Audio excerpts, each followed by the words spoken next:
Guys আসসালামু আলাইকুম। আজকে আবার বনপাড়া আসলাম। বনপাড়া একটা কাজে আসছি। আজকে আবার বেশি একটা ভিডিও করতেছি, ভিডিওটা আপনারা দেখবেন। আসলাম হচ্ছে কাজ এখনো শেষ হয়নি। এটা হচ্ছে আমার এই বড়াই গ্রামের রাস্তা। এই যে এটা বড়াই গ্রামের রাস্তা এটা। আর আমি বনপাড়ার একটা দৃশ্য দেখাই আপনাদের। বনপাড়া যাওয়ার একটা দৃশ্য আপনাদের দেখাই আমি।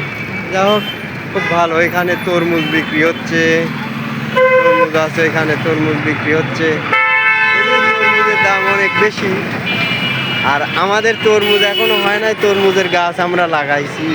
তরমুজের গাছ ছোট ছোট পুরা বাহিনী দেওয়া হয়েছে। যা হোক, আপনারা ভালো থাকবেন, সুস্থ থাকবেন। আল্লাহ হাফেজ।